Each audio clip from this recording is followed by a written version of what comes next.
You want to go? Hello, everybody, and welcome to an emergency edition of the Market Down podcast. My name is Nick Cummings, joined by James Gisante. Breaking news coming in from AEW Rampage, although I know we're a bit late, but extenuating circumstances, both coming back from our late night, Friday night activities.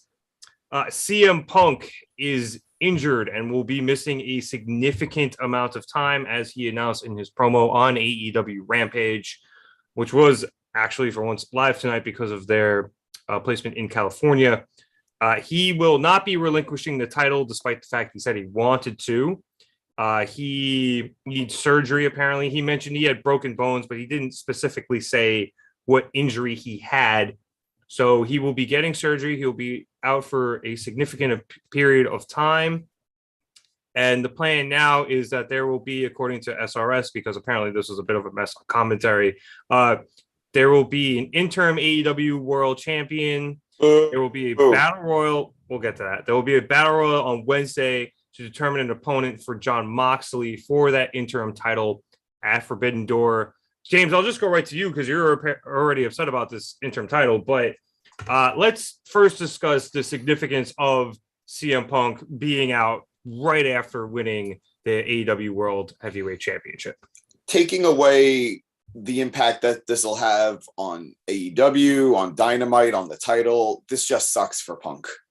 You know, it really does. This Cinderella story, he made it back to the ball, and as soon as he gets to the top where he should be, he gets injured, and that's just heartbreaking. It sucks, and you don't ever want to see it, but you know, we wish Punk a speedy recovery. We hope surgeries go well, but just moving on to the show and the product and what that means, you know, it's rough. It's rough because everything regarding the world title has been so meticulous, has been so well thought out, so pre-planned. Everything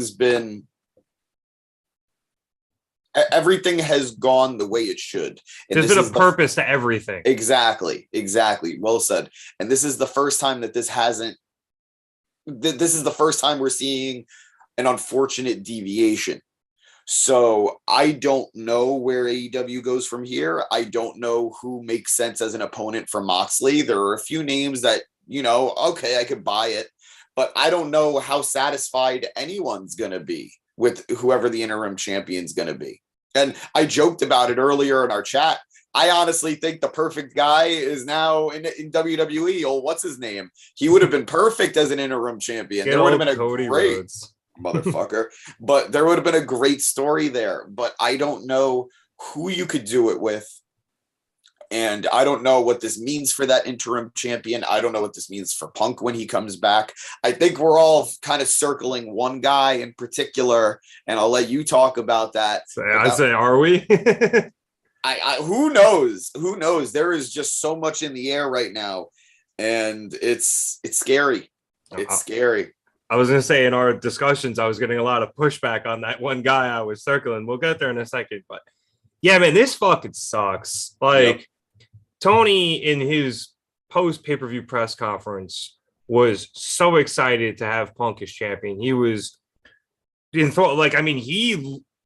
pretty much ranted against Bischoff, and then he kind of veered off of just that as well. But he was enthralled to have Punk as champion, saying that their business has skyrocketed since he has come in, and he was finally the face of the company, the man carrying that beautiful title.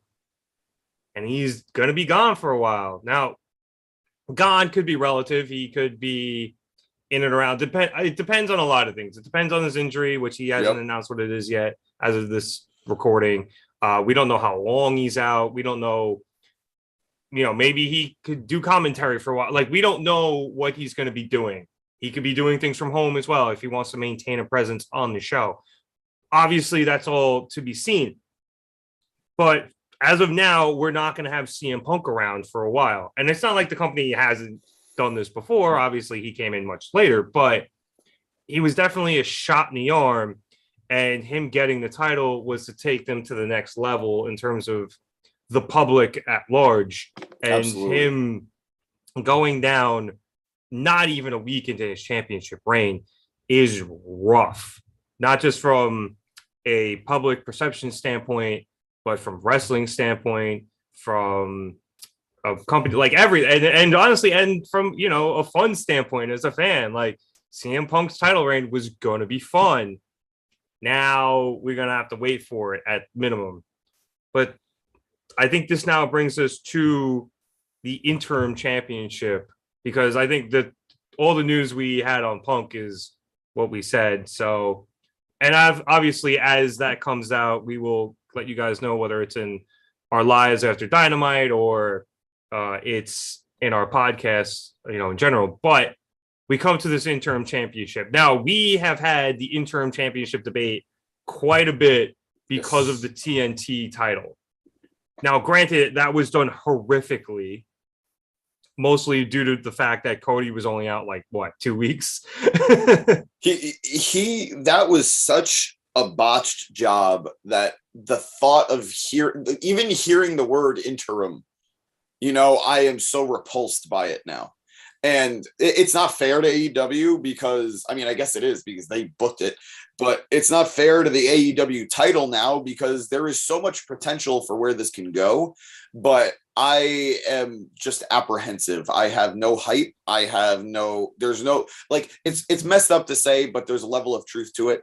Wrestling is at its best when you don't know what the hell could happen next. And that's what this situation has created. What the hell is going to happen next? But in this instance, given the track record, and, one strikeout doesn't mean you're going to continue to strike out. But given how it was handled in the past, and given the high profile status of this situation, I am way more nervous than I am hopeful. Okay, I'm going to push back for two reasons. Go for it. One is, and I've argued this point ad nauseum with the interim thing. I'm a UFC guy. The interim thing works, right? And obviously AEW butchered it with the Sammy and Cody thing. I understand that. And they did. I'll be the first to admit that. But to point two, it works when you have a champ who's going to be out for an extended period of time. The person you make interim champ is interim champ, but they have to be that, and you have to build them up then as the champion until the actual champ comes back. So with Punk seemingly being out for a significant amount of time, whether that's 6 months, 8 months, we don't know. As long as it's not 4 weeks. Yeah, it has to be. I think it's got to be past Forbidden Door. Yeah, way past it. I think. I think the only way this is understandable is if he's gone for 3 to 4 months. Right, and that works. So then what you do is somebody wins the title, they hold it for these 3 or 4 months or whatever it is. And now if it's going to be a year, yeah, you can have a title change in the middle there, whatever. But anything under 8 months, that guy's got to hold the title, and he's the fucking champ. And then CM Punk walks into a ready-made feud, and then you have champ versus champ. And I think obviously, depending on what's going on there, CM Punk wins. But who knows? That really, really depends on the timing, because Punk is obviously white hot right now, and if he comes back in 4 or 5 months, you'll be able to pick right up where he left off. If it's 8, 9, 10 months and you have a new champ and they're doing really well as champion, maybe he does lose. But again, this is all very hypothetical. Of course. And the thing to remember is it's CM Punk. Fans are always going to be excited for him. He's never really going to cool down to a point that people aren't going to care. The thing to remember, though, is what this means for the title and everyone else around him. And I totally agree with you. The timeline is key to this. We don't know. We have to wait and see. They were very vague, and I think that was intentional. Yeah, but we'll see. Forbidden Door, as it is now, is going to have a very different vibe, and who knows? Who knows what this means for the rest of what that card was supposed to be? Oh yeah, that card is going to be up in the air now, because obviously Tanahashi doesn't have a challenger. Yep. So whether they decide to shuffle things around, so like there were rumors that Okada was supposed to face Hangman. Maybe Hangman gets Tanahashi now because of their history. I think that if I am remembering my New Japan history correctly, they do have some.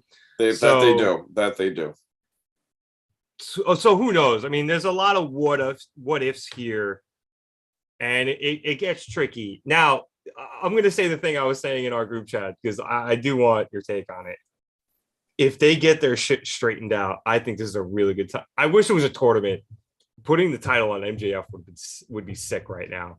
See, if it's a short, but it's got to be, if it's 4 months, I'm here for it. If it's 8 months, I don't know. Because I really wish it was a tournament because MJF running through a tournament, fuck you, Tony, and I beat 4 your ex-WWE guys, and I have the title now. Fuck you, Tony, would be amazing. See, I am all in. I have 2 people that I think should win the interim title. I think it should be either MJF, like you said, or I think it should be a Hangman who recognizes he is not the true worthy champion. You know, he is a placeholder for the guy who beat him, and he'll be carrying that belt and resenting the fact that he's not actually champion.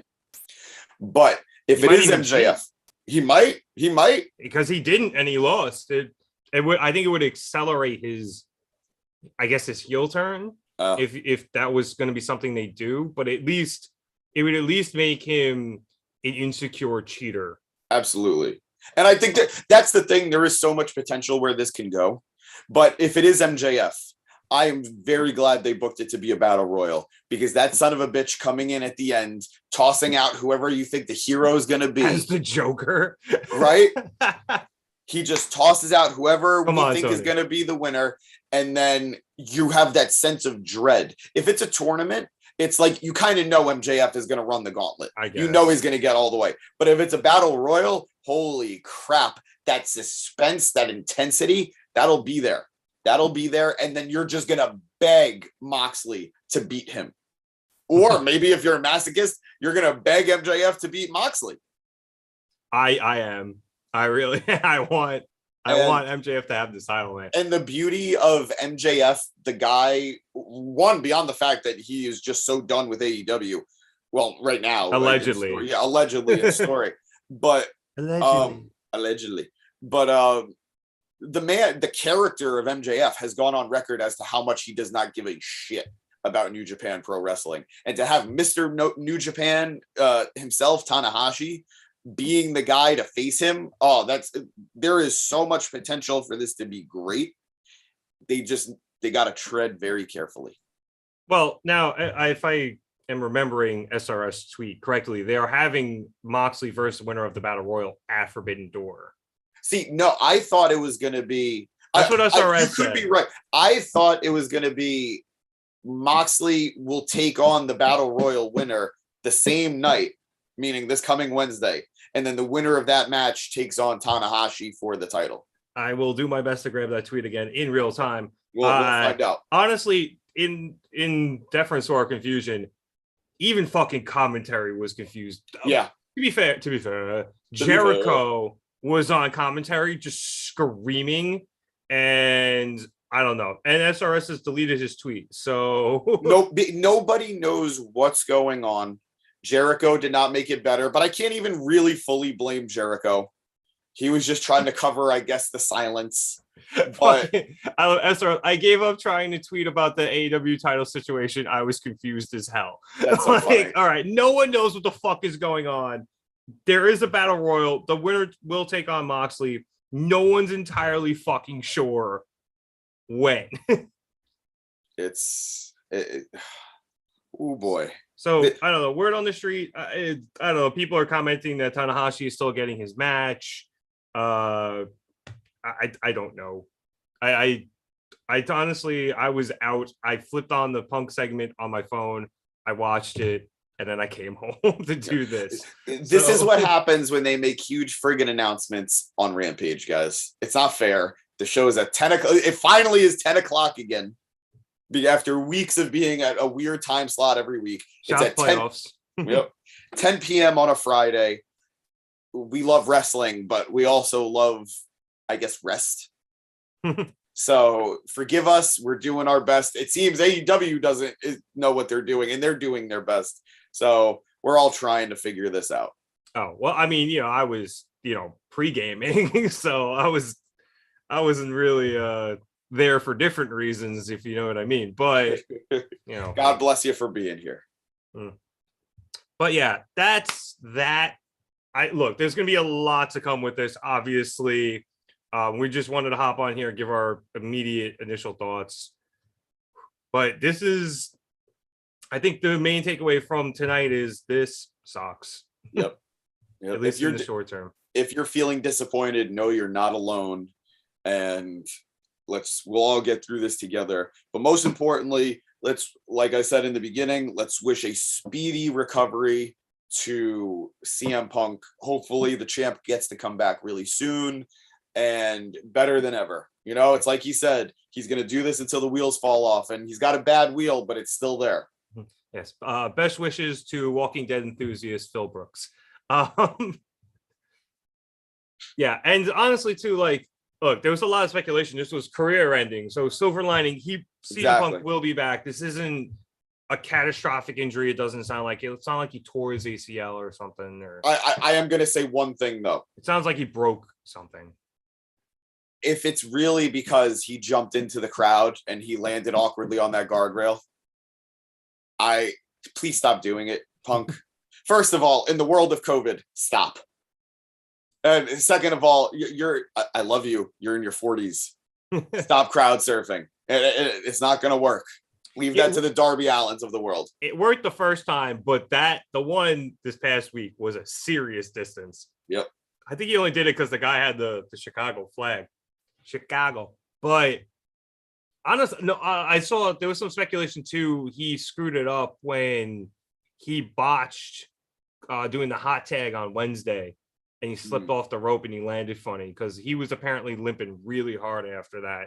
Gotcha. And I think I mentioned on the live that I thought he was just selling the leg from Sunday. Yeah. And I don't know, it might have been a combination of both. He might have, done something to it, jumping into the crowd when he hit the barrier, and then maybe, slipping off the rope and landing hard, ended up cracking something. That happens. It's especially I know I'm making a lot of UFC references. A lot of guys, remember when Conor McGregor split his leg last year? Jesus, that was rough. Well, what happens is when you get a lot of constant impact, you get micro fractures, and then when you get a hard impact like that, it just shatters everything. Yeah. So it might have been he might have just cracked it a tiny little bit. You didn't even notice on the guardrail or something, and then he lands like that hard, even if he lands the slightest wrong way. But I mean, who knows? This is all speculation. We're just bullshitting at this point because we're trying to make this long enough to make it worth it. But like we said, there will be a lot to come from this. We'll be back here on Wednesday after Dynamite to wrap everything up that happens there, including the Battle Royal. Hopefully we will have some sort of clear idea of what the fuck is going on with said title. In the meantime, be sure to like and subscribe. We have a WWE Hell in a Cell prediction video coming out tomorrow, so you can catch that. We talked about the MJF situation on our pod this week, so you can go there as well. You can also check out all of our social medias in the description below when it lets me, or on any of our other videos as well. So for James Gisante, I'm Nick Cummings. Thank you so much for watching, and we will catch you here next time on the Market Down Podcast. Have a good night, everybody, and stay safe on this lovely weekend. And Allie, I hope you're feeling better, honey. Yeah, shout out Allie. And shout out Chad to his album drop as well. Go check it out. Go, Chad.